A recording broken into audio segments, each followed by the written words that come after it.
Hello, everybody. Welcome to another episode of the Thriving Adoptees podcast. So today I'm delighted to be joined by Lynn Deiulis. I got it right last time. Hopefully I got it right this time. Yes, you have. Yes. So Lynn has been on the podcast last month, a couple of months ago. I can't remember exactly, but talking about her book for kids, for adopted kids. And Lynn is an adoptee, fellow adoptee like me. And we had such a great conversation. I said, look, why don't we do another episode that's focused on adoptees, adult adoptees, rather than the adopted, for adopted parents. And we had a chat about this the other day, and we came up with a theme, and I think so the theme is, or the question that we're looking at, really, that we're exploring, is why do we care what other people think? And this question came to me loud and strong, loud and clear, on the back of watching watching a video. So this was some work done, and an adult adoptee in their 30s was mentoring some teen adoptees, and they showed she showed the teen adoptees like a vox pop, like a market research guy on the street with a microphone, asking members of the general public their thoughts about adoption. Now, these thoughts were quite varied, as you might expect. There was some positive stuff, and there's some negative stuff. So we watched the video. The kids watched the video. The teens watched the video, and then the mentor interviewed the teens about what they thought of the video. And every one of those teens jumped on the negative comments. Okay, so they obviously cared about what other people think about adoption, and I thought that my instant reaction to that, and then the video ended, and then my instant question to that was, what did the mentor say to the kids afterwards? Did the mentor say, that wasn't videoed, did the mentor say, do you realize if you're waiting for the world to change their view of adoptees, you're going to be awaiting a long time? I don't know whether the mentor said that to him. But for me, that's what the mentor should have said. Whether she said it or not, I don't know. And as I watched that, I almost wanted to cry, because this challenge of an empathetic challenge of what the adoptees said wasn't captured on that video. And I just thought, this is so bleeding disempowering. And when I've shared that story with other people, as I have, it hasn't really landed. They haven't really felt anything. I'm like, really, like, now I'm really getting this. I'm really feeling this, and this yeah. So so I thought that would be a great starting point for a conversation today. Lynn, was like, do you feel?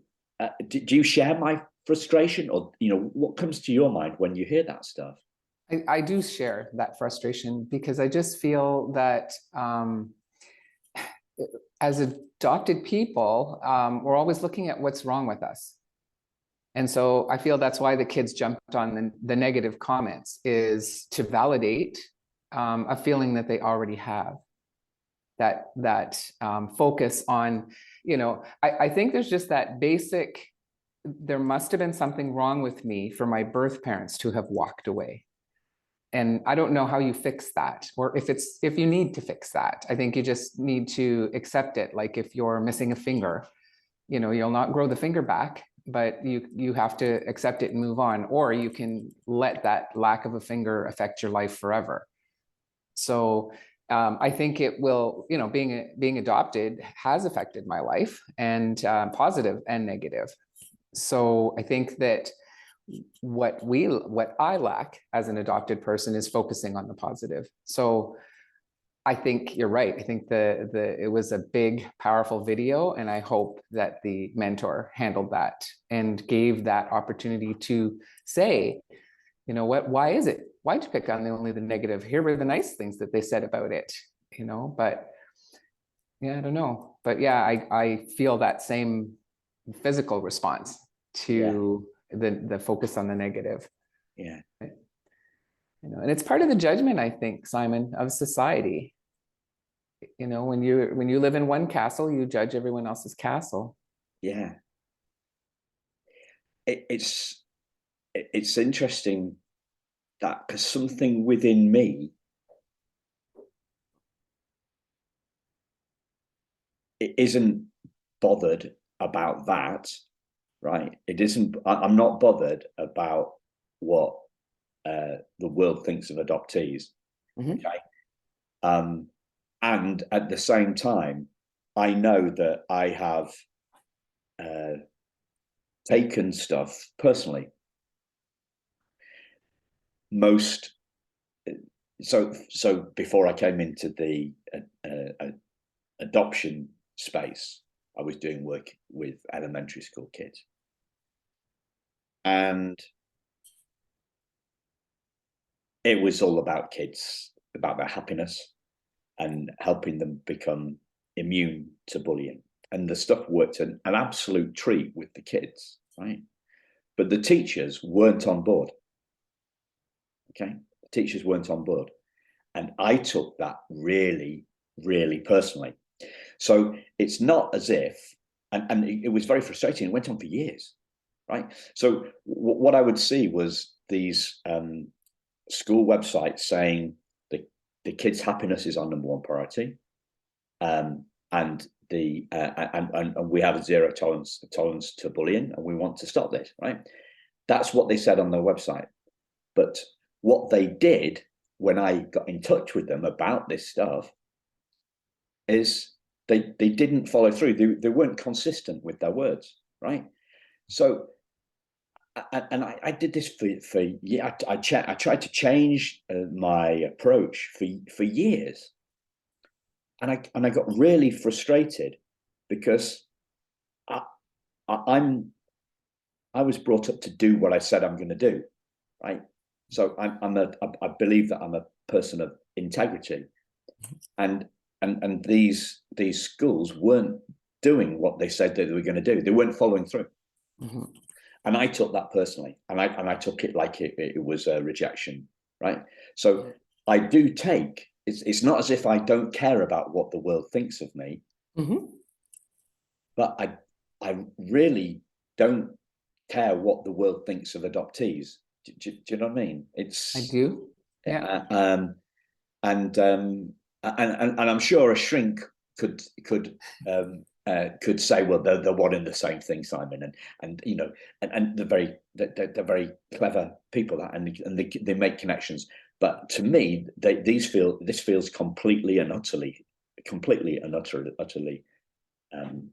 separate for me. I am not impervious to rejection, and at the same time, I know in the heart of hearts that if I'm waiting for the world to change their opinions of adopted people, then I'm going to be waiting a long time, and it's a complete and utter waste of it's a complete and utter waste of time waiting for that to change.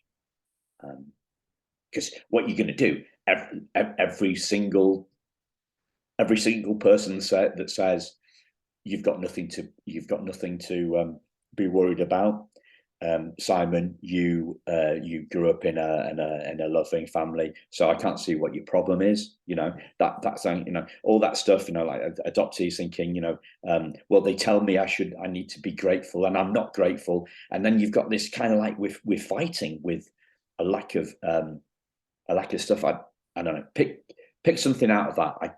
I rambled on quite a lot then. Well, I think that the court of public opinion has always been there almost as a social control, so that there was very much what will people think. Social media today, I think, has thrown that right out of the water. But I think that was just the way. So, for example, if there was a tragedy on a prairie, in a prairie home, it burnt down and the parents were killed and the children lived, someone came along to care for those children. So the court of public opinion would have stood up only if no one did. Then what would we do? So that you'd throw up your hands. So the expectations of what families do and do for children has always been there. So I don't like you. I don't think generally that the world feels anything poorly or badly about adopted people. I feel personally, when I'm rejected for something, I almost immediately go to, well, I mean, of course, it's not because I'm adopted, it's because my first parent chose not to parent me. So that must reflect on me. So you must be right. I mean, I'm certainly grown in that, but I know as a kid, it was predominant. I always defaulted to adoption. And you know what, Simon, maybe it was an excuse. I didn't have to accept responsibility. If you want to flip it, I could just blame that I was adopted. So that's where your psychiatrist might have some fun. Okay. But it's chicken and an egg. But I just feel that what bothers me is that people feel that they have the right to ask you a bunch of personal questions when they find out you're adopted. But that being said, if people are going through fertility treatments, people feel the right to ask a bunch of questions about that too. I think people are just, curious, first of all, but sometimes I feel that people just don't know the boundaries. And I think we need to set those sometimes, but that's where my insecurity is. Like, to say, I think that's really a personal question, probably isn't in my vocabulary about adoption. Yeah. So, but it certainly would be about other facets. So that's the curiosity, really. Yeah. Something's just popping for me here. Somebody.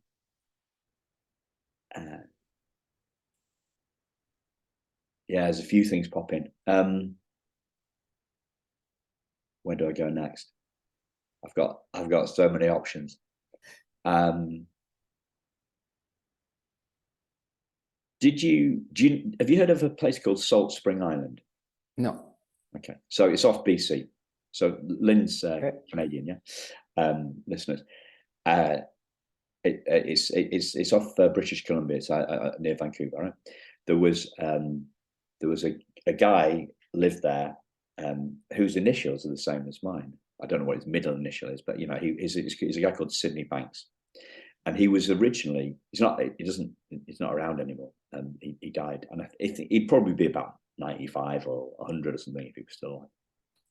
He was originally from Scotland, and he was an adoptee, and he moved to work in this pulp mill on Salt Spring Island, and he was having some. This was in the 60s. He was having some challenge with his wife in his marriage, and they went on a weekend retreat. I mean, this must be pretty cool, to do this sort of stuff in the 60s. They're fairly, and this was a blue collar worker, a production operative in a pulp mill, with that hadn't finished high school, it was I can't don't matter. It wasn't a bright guy. It wasn't a shrink, that's for sure. He definitely didn't have a degree. But he became a very wise guy. So somebody said to him on a hike during that weekend, "You're not insecure, Sid. You just think you are." And this and some other things, that some books, other books and poetry that Sid had been reading, prompted like a huge epiphany moment, and you know, the mother of all epiphanies. And he realized the power of our thought in creating our experience. Absolutely. So to me, this thing that we've got here, this question that we're talking, why do we care about what other people think? We care about what other people think. If you could put that into, categorize that, how would you categorize that? How would you categorize it? What other people think? Yeah. I would categorize it under insecurity. Okay. Absolutely. But I'm not an insecure person. That's the irony. Like people who know me would see me as a strong, capable, very outgoing person. You know, but there is that defensiveness specific to adoption. And there's a part of me too, I think, Simon, that for some odd reason feels like offended on behalf of my parents, as if they had done something wrong, or, you know, weren't capable of creating a biological child, you know. But what my parents were capable of was wanting a family. And that's the missing link. We were wanted. We weren't wanted by one faction. And that seems to be the focus of control, is the not being wanted by one set of parents. And what's lost is how greatly we were wanted by the other set. Yeah. Or single parents, you know, by the other parent. Yeah. And I think that's the missing link for me personally, is why can't I focus more on the privilege of having been chosen by my parents than the trauma, really, of having been freed by my birth parents. So I don't know the answer to that. I just know that's where my thoughts go, I think. Yeah. So about 10 years ago, I was having lunch with somebody and some friends, and she called me insecure. And I laughed or denied it or whatever. I got insecure about being called insecure. Yeah, I do know what you mean. I know exactly what you mean. And at the same time, this person is like not adopted. She's let's say that she exhibits a lot of insecurity herself. So, you know, I would say that maybe she was projecting her stuff onto me, maybe. Right? Yep. Yeah. Yep. And as to the, so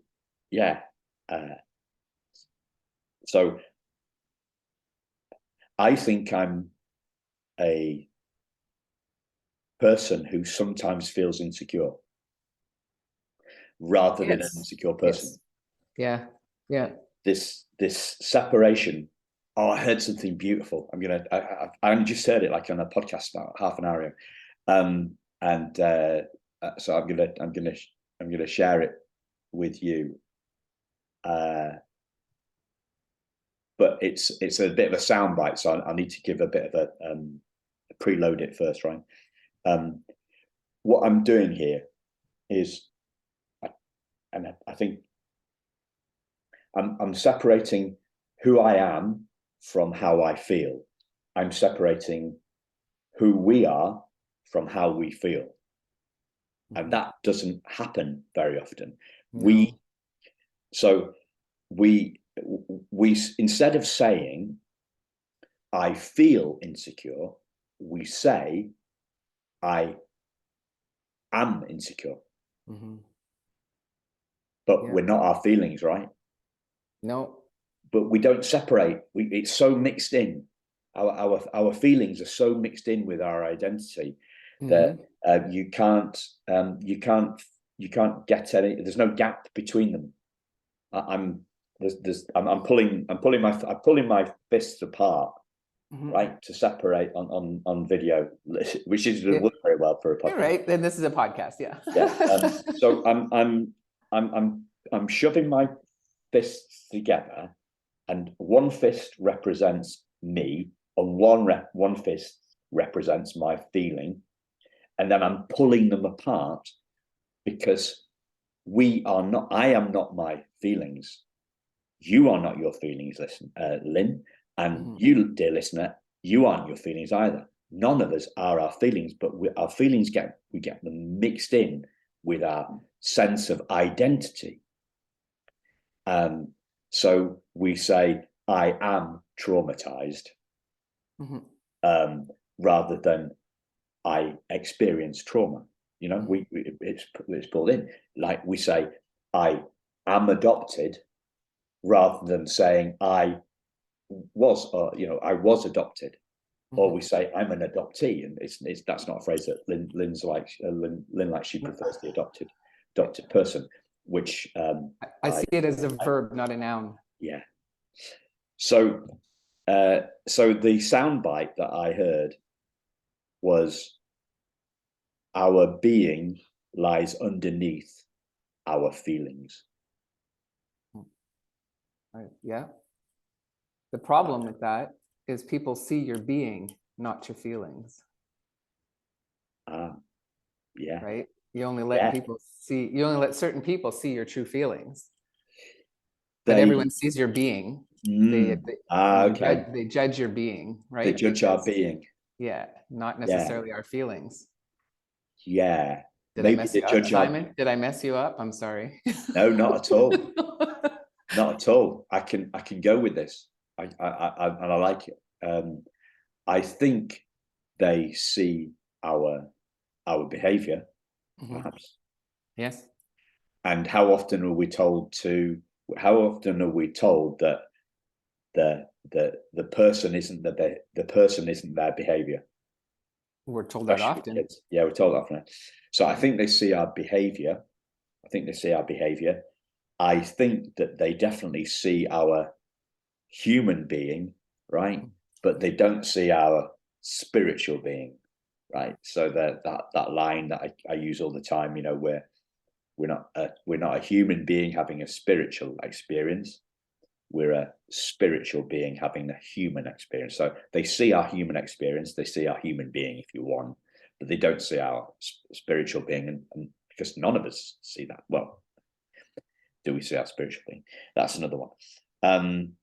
So I'll give you an example a little bit. So when I had my first child, my husband and I took the Lamaze classes. You're familiar with that? Pre-birthing. It's an education program. It teaches you how to breathe, how to manage the labor and delivery. And so the teachers are, very experienced and very lovely people. And their one ask is that you call them and talk to them about your labor and delivery once you've had your baby. So my daughter happened to have been born by cesarean section. And so when I called the Lamaze instructor, she was very excited to hear that the baby was born and wanted to know all the details. And so I said, well, she was actually born by cesarean. And she said, oh, okay, well, thanks for calling, and hung up. So that, I think, really amplifies exactly what you're talking about, because she saw the being as a person who attended her class and somehow failed and didn't see the feelings. She just supported the fact that somehow I had done something wrong by having my baby go into crisis and have a cesarean section birth. So that's, Wow. and it's no reflection on Lamaze. I think it's just a perfect example of people seeing your being and not your feelings. Yeah. Right? Didn't even explore it. Just said, okay, thanks for calling, and hung up. I mean, I cried for an hour. Yeah. Feeling such a failure. And I laughed at the insensitivity of it in a way that could have been seen as quite insensitive. No. She's in her 40s now. I'm over it. So, but but that's an example. Well, actually, am I over it? If I'm giving you that as an example, clearly I'm not. Well, no, okay. And, we're not going to go down. We're not going to go down. But like just to say that our feelings, people maybe don't explore our feelings enough. They just judge them. Yeah. And maybe that's why we feel rejected. So I want to. I told this story yesterday, but luckily it was on a conversation rather than a pre-podcast conversation rather than another podcast. But you said. I think you said something like, why can't I focus on the privilege of being chosen rather than the yes. So years ago, me and my friend and his brother were water skiing. Well, my friend was water skiing in the Lake District. Well, we're all in the Lake District. His brother was driving the boat. Okay. My friend was water skiing, and I was watching him, and I was knelt watching him, so with my back in the direction not facing direction of travel, right? Okay. And suddenly, I was pitched almost over the side of the boat, the speedboat, and I was badly winded. And as I as I righted myself, because the boat flipped 180 degrees, and as I kind of was trying to get my breath back from winded and shout at Richard, this lad, what are you doing? Because I thought he'd done a stupid thing. I think he just turned the wheel 180 degrees, the steering wheel 180 degrees, just as a joke. He hadn't done that. The cable had snapped, so the steering wheel connects to a cable on either side, and the cable connects to the outboard engine of the speedboat. And one of the cables had snapped, and the engine has got a natural bias. So it's not perpendicular. It's not facing straight out the back of the boat. Isn't the propeller? It's got a natural bias.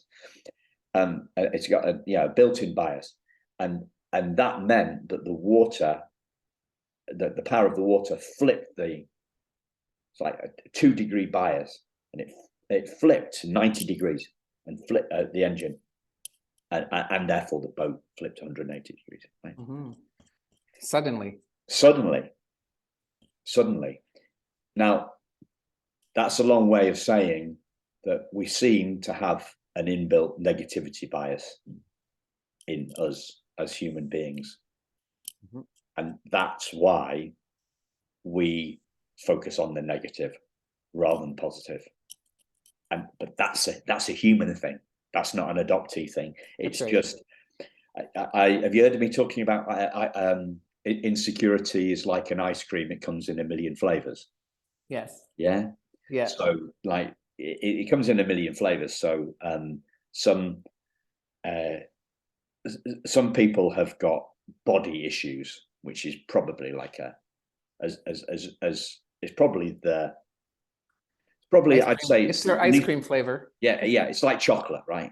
That's pretty much like it's the second most popular, right? And then you've got I think probably vanilla insecurity is usually about money, right? So there's money, there's how much you've got in your bank account and your waist size. But there's a million other insecurities. Our insecurity as adoptees is a little bit more exotic, because it's only applies to what, 2% of the population, is it? It depends on whose figures you look. 1% of the population. So it's probably like pistachio. Do you know what I mean? Not many people pick pistachio. So, but it's all ice cream. That's right. It's the ice cream of insecurity. So that's my take on why we focus on the negative is because we have this natural, whether it's innate or whether it's learned or whether it's both, who knows? But that's why I think we do it. Yeah, and in other cultures, kinship, which is not formalized adoption, but it's the same thing, is the norm. And like when you explore other cultures and other societies, I don't think they would have that same bias. Indeed. Right. So it's not only the flavor of the ice cream, it's also the temperature. I think it makes it a different, and the soft ice cream, the hard ice cream, like there's so many things. Oh yeah. That so many variables. Yeah. So some of our ice cream has been in the fast freeze section of the freezer cabinet, and some has been in the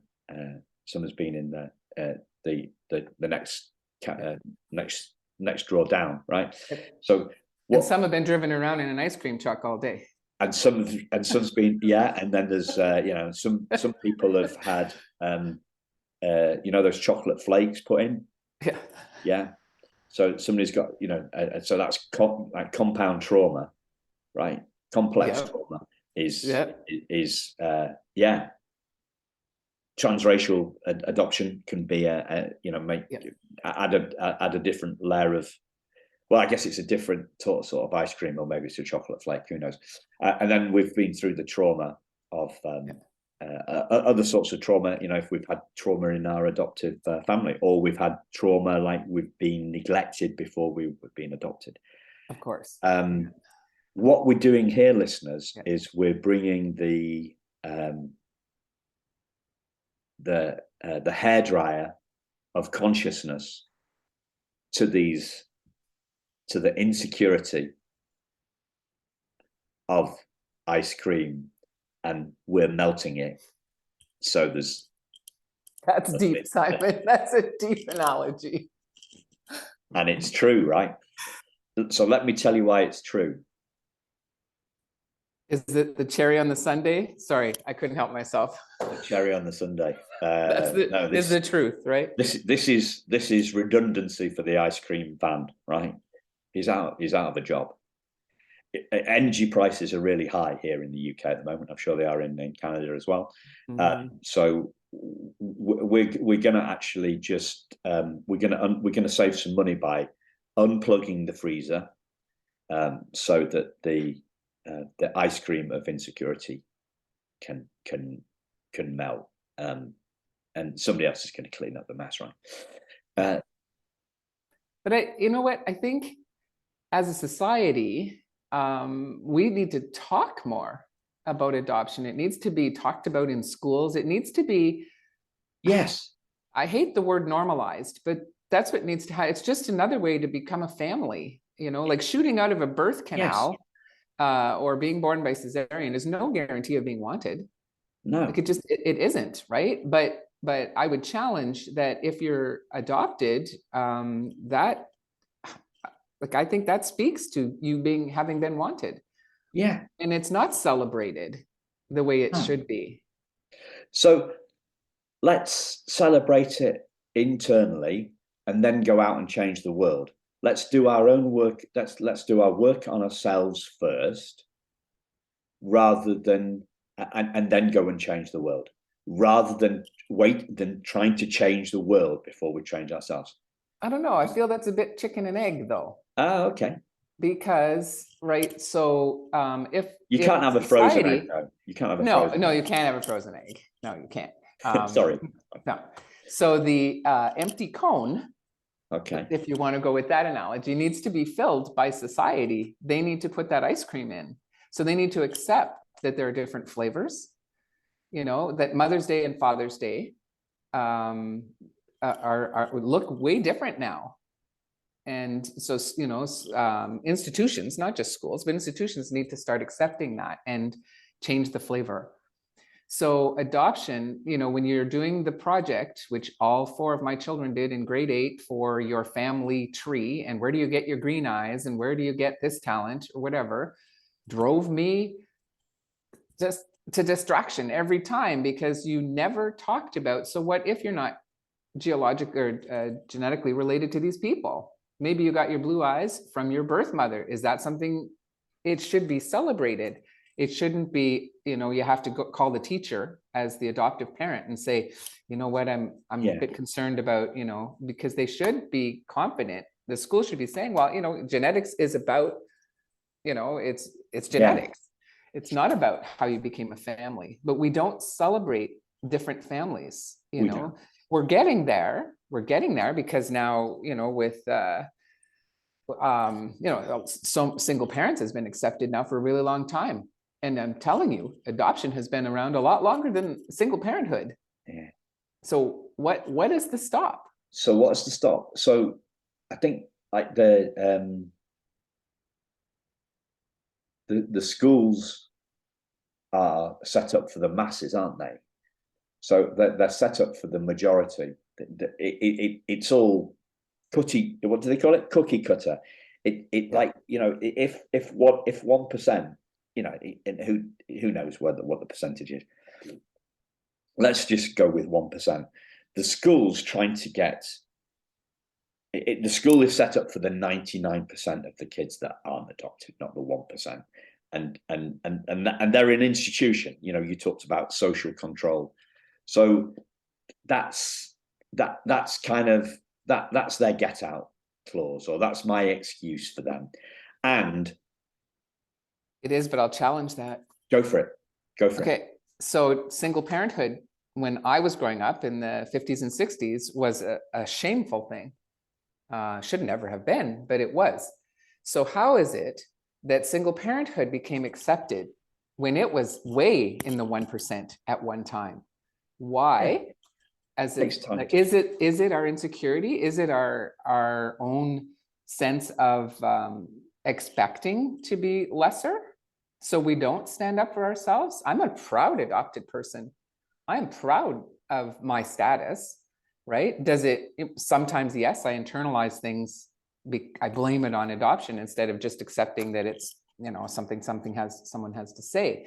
But so where there are a lot of adopted people and kinship. Yeah. So what stops us from standing up and demanding that we be respected in the school system and taught? Indeed. I don't know. Did you flip from? Was there a time when you weren't proud about it?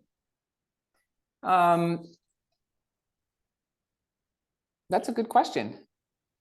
I think yes, I would say probably in my adolescence, as we were learning more about, you know, just the genetics. You know, I became the product of a shameful act as we were learning about sexuality and things like that. Wow. Yeah, but it was brief. But yeah, I remember being like, you know, I also was going to a Catholic school. So there was only one accepted way to become a family, right? And to, you know, all of those physical things were kept for marriage and stuff. So my family was more open-minded than the school was.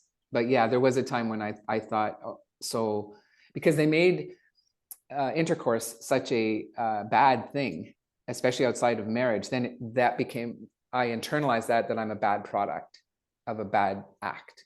Yeah. I got over that, but yes, that I would say that was a time that I was not proud to have been adopted, because the kids also picked up on that. Yeah. So, but I mean, you talked about social control. Am I right in thinking that that the Catholic belief is that everybody's born bad. If you, yeah, I don't know that it's the same today, but yes, certainly it was a predominant philosophy as I was growing up. That was the whole thing about baptism, right? You were born with the original sin, and without baptism, you went to purgatory. Yeah. So yes, everyone was born bad. I don't know that that's still the philosophy. I don't think it's as strong. I don't think they get away with it if they exactly. I think probably tailored then. Well, social control. See, so, the 1% can have some impact. So when I think about this question, why do we care about what other people think? I think that you when I asked you the question, you said it was insecurity, and I totally agree. It is, to sum it up in one word, it is insecurity. To categorize it, that I would say it is a belief. Yep. So, and it's a reinforced belief. Yeah. So we're going to change the world, Simon, through this podcast. We're going to change the world. We're going to empower our fellow adopted folks. I'm stretching for a metaphor. Come on. Are you melting one? Belief. It's the same metaphor.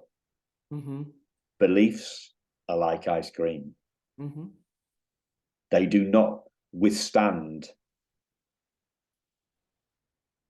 the warmth of the hairdryer. No. They do not withstand here's a better one. I've got a great story here. So, when I was a kid, I was about 8 or 9, used to I had a magnifying glass. And I remember this like it's clear as day. I was 9 or 10, and I held them. I had my school tie on, right, and I put the tie on the side of this wall, and I got my magnifying glass out, and I got the heat of I directed the heat of the sun onto my tie, and I burnt a hole in my school tie. So if we take the light of awareness and focus it in, like the magnifying glass focuses in the energy of the sun onto the ice cream that is our rock solid reinforced belief of our insecurity, then we melt the belief. It turns to the ice cream turns to liquid cream, and we keep the light of awareness on it, and that eventually dissolves and there's nothing there. It's a belief. What are beliefs made of? They're made of thoughts. An experience. They're made of thoughts. They're made of experience as well. Yeah. They're made of experience. But what's experience? That experience is a memory. They're made of, I would say, it's made of past experiences, but past experiences only exist as memories, and memories are made of thought. So it's a thought thing. Like, so if anybody's looked at anything about self-limiting beliefs, they'll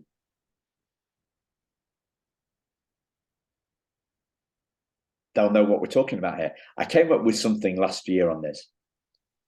Is the idea that there are such things as self-limiting beliefs itself a self-limiting belief. We're thingifying it, aren't we? We're thingifying it. We're, you know, people say, oh, I didn't even realize it was a thing. I didn't realize it was a thing. So that I was talking to who was I talking to?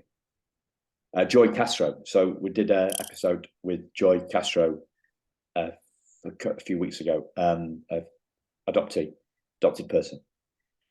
And I was talking to her about this thingification, right? So we use metaphors. We thingify things. We turn abstract ideas like thoughts or like memory or like insecurity into a thing like ice cream or like the primal wound. We turn it into a thing so that we can get our head around it. Yep. But by turning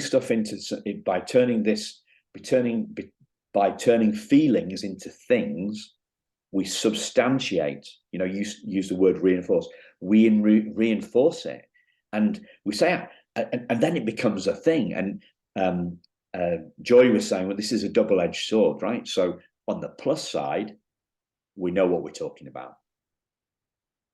Mm-hmm. On the negative side, we're taking something more seriously, because instead of being a fleeting thought or a fleeting feeling, or even a feeling that we've had a lot of our lives, it becomes a thing. It becomes a thing. It's got a life of its own. So what, extending the analogy here, right? So imagine making a ice cream, making a snow person. I'm politically correct these days. Imagine making a snow person out of ice cream. Yeah. So when we're taking a scoop of ice cream, and then we're rolling it along the floor, and we're gathering more ice cream, and we're making it into like a 3 foot, 4 foot wide big ball of ice cream. So in the same way you'd make it out of a snowman, right? And we're giving it more substance. We're giving it more validation. We're giving it more reinforcement. We're giving it more time of day. We're focusing on this. It's made of thought. Mm-hmm. A belief is made of thought, like a lifetime's accumulation of thoughts. A belief that, you know, a belief that Nancy Verrier was right. She came along, we felt insecure all our lives, and then she says, yeah, it's a primal wound. And we go, yeah, I know what it is now. It's a primal wound. I'm talking to myself for myself. But wounds create a scar, right? And isn't a scar just greater protection? Yeah. Right. But you can't wound. But I said it before, right? But a scar spiritual is just spiritual being. Yeah, if you're a spirit, yeah. you can. I first, my mum and dad went to Switzerland when I was 10 on business, and they brought me back a Swiss Army knife. You know, one of these pen knives that's got all the different things in it. And my dad said, one of them said, "Be careful." They gave it to me. Oh, yeah, brilliant. They said, "Be careful, it's sharp." What did I do next? Cut myself, and it bled. And they took the knife off me and said, right, well, you can have that back when you're a bit older. Put it on the top shelf where I couldn't reach it, right? Okay. So I've cut my finger, and I've grazed my knees. I've had wounds, right? And that is part of the human experience. The spiritual being who we truly are, it isn't a thing. So it's spirit. It's more like wind, right? Mm-hmm. And if I took my Swiss Army knife, and I've still got one somewhere, I don't think I've got the original one, but if I brandish that knife, right, on outside on a windy day, could I cut wind? No, I can't cut it. There's nothing there to be cut. The spiritual open space that we are is not cuttable. So, and if it's not cuttable, it's not woundable, and if it's not woundable, there's no scar. We've turned a metaphor about we're identifying ourselves with our body, and it's a metaphor, and it helps us talk about stuff, and it helps us talk about stuff, but it's ultimately disempowering because it's believing that there's something wrong with us, that we are wounded, that we are faulty, and that's the cause of the insecurity. The faulty. That's right. We're faulty, and so were our parents. And so were our parents. All four of them. Oh, right. So now we've got generational trauma just on. Yeah. I mean, yeah. Your podcast isn't long enough for this, Simon. I mean, the podcast isn't long enough for this, Simon. One thing I okay, like we're going to do another one on generational trauma. Okay. Go for it. Okay. That's third time's a charm, right? Indeed. One comment I do want to make is a scar is simply a reminder of something we've experienced. So you just didn't say, here's a scar on my finger. You said a whole lovely story about your parents having traveled and brought you back this Swiss Army knife, and then how they protected you after you had hurt yourself with it. Right. And also how they didn't trust you to learn from that and not do it again until you were a bit older. But there's so many layers to your story, right? That, I mean, it ends up being like a scar story, but it's also, without that memory and the scar from that, then it would be gone. So you do capture wind sometimes with your knife. Okay. Right? It's the metaphor. The metaphors. Any metaphor runs out of utility and usefulness. Totally. Of course, yeah, and like honestly, it comes down for me to society's acceptance, because they need to accept that becoming a family through adoption is no different than having a biological child. You become parents, and they become your child. And I don't know why we can't accept that. Well, like as a society, okay. I just that is the question I just can't understand why we can't celebrate it. And in our schools and in our institutional settings, instead of setting us apart, like, there was so much. So if a child is of a different heritage than the adoptive family, I think it's pretty obvious that the child is not a birth child. And so I don't know why we don't address that immediately. Why do we, you see parents, because the kids are an open book, right? They have their questions. And so they'll just go up and say, how come you look different than your parents? And we freak out. We discipline that. We suppress that. We tell them how wrong it was that they would do that. And they're right. Well, what's wrong with that question? So then the child hopefully would just say, well, that's because I'm adopted, or, whatever the reason is. So we need to be comfortable with it. And we're still, what year is this? And we still can't get comfortable with adoption. So I was talking to a transracial adoptee, I've forgotten her surname, another Joy. I've name checked Joy Castro. I can't remember this other lady's name, Joy. That's terrible. Transracial adoptee found next to her dead sister in the bush in Africa as kids, and she survived. She does some advocacy work and trying to change things in government here in the UK. Mm-hmm. And a name's still not coming to me. Hopefully it will. And she said, if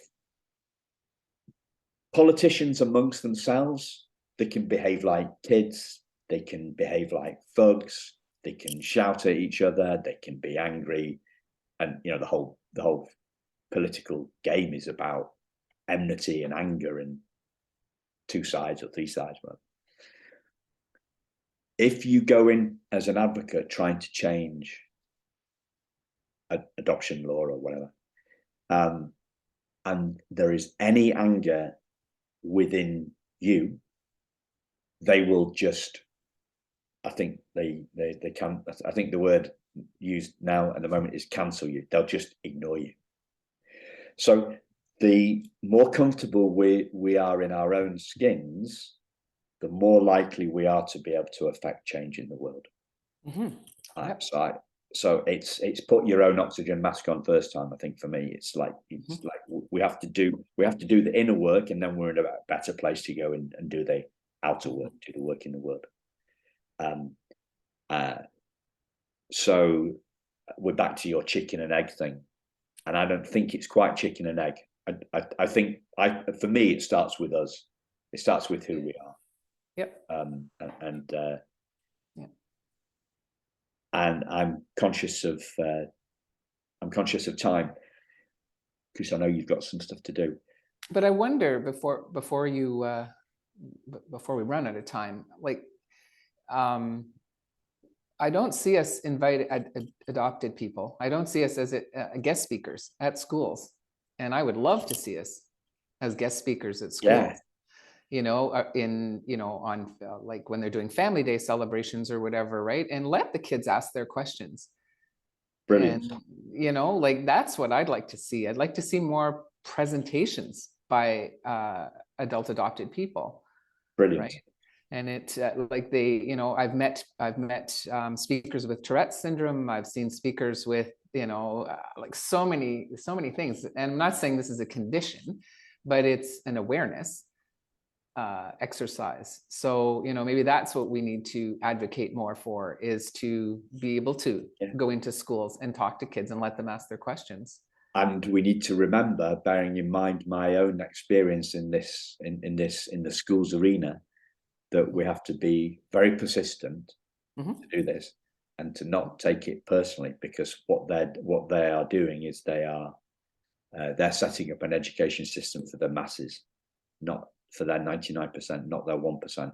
So we need to be cognizant. Oh, that's a big word. I don't know. It's a big word. So yeah, we need to do our own work, and we need to go out and change the world. And this idea of doing it in schools, I think, is a brilliant one. And I invite anybody that's listening who's a teacher or a part of an education system to consider reaching out. Yeah. And finding people that were adopted or have adopted, and have them come into the classroom. Yeah. And I will put a shout out there. So if you are a teacher listening and you want this stuff, then email me at simon@thrivingadoptees.com, and I'll see if I know somebody in your area. And if I don't know somebody in your area, I will suggest a couple of organisations that you could get in contact with. So brilliant, Lynn. Loved it. Loved the explanation. An hour's just flown by, isn't it? It always does, Simon, with us. It does.